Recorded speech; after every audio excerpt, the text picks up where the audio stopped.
நிறைய பேர் இன்ஜினியரிங் முடிச்சு நான் இன்ஜினியரிங் முடிச்சதுக்கு அப்புறம் என்ன பண்ண போறேன் அப்படின்னு சொல்லி யோசிக்கிறீங்க. அவங்களுக்கான 5 கெரியர் பார்த்து தான் நான் தர போறேன். ஃபர்ஸ்ட் விஷயம் பாத்தீங்கன்னா, நீங்க IT, computer science and ECE பேக்ரவுண்ட்ல உங்களுக்கு கோடிங்க பத்தின பேசிக்கான நாலேஜ் தெரிஞ்சாவே ஏதாவது ஒரு ஐடி இண்டஸ்ட்ரியில நீங்க ட்ரை பண்ணி பார்க்கலாம்.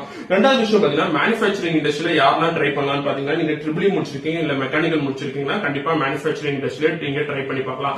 எனக்கு ஐடி போறதுக்கு இன்ட்ரெஸ்ட் இல்ல அப்படின்னு சொல்றவங்க மட்டும் மேனுஃபேக்சரிங்ல ட்ரை பண்ணுங்க. இப்போதைக்கு ட்ரிபிள் மெக்கானிக்கல் அண்ட் சிவில் எது முடிச்சாலும் வந்து ஐடி இண்டஸ்ட்ரியில எடுத்துக்கிறாங்க. உங்களுக்கு கோடிங் மட்டும் தெரிஞ்சிருக்கணும். மூணாவது விஷயம் பாத்தீங்கன்னா, எனக்கு இந்த இன்ஜினியரிங் தேவையில்லை அப்படின்னு சொல்லி யோசிக்கிறவங்க வந்து ஸ்டேட் கவர்மெண்ட் ஜாப்ஸ்க்கான டிஎன்பிஎஸ்சிக்கு அவங்க ப்ரிப்பேர் பண்ணி கண்டிப்பா கிளியர் பண்ணலாம். ஆனா ஒரு 2 வருஷத்துல இருந்து 3 வருஷம் வரைக்கும் வரும். நீங்க போக்கஸ்டா ஒர்க் பண்ணீங்கன்னா நீங்க கண்டிப்பா டிஎன்பிஎஸ்சி கிளியர் பண்ணலாம்.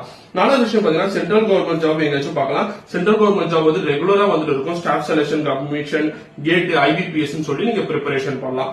கடைசியா பாத்தீங்கன்னா, நிறைய பேர் ஹையர் எஜுகேஷன் பண்ண போறேன், எம்பிஏ பண்ண போறேன் இல்ல எம்இ பண்ண போறேன்னு யோசிக்கிறவங்க வந்து யூஜிசி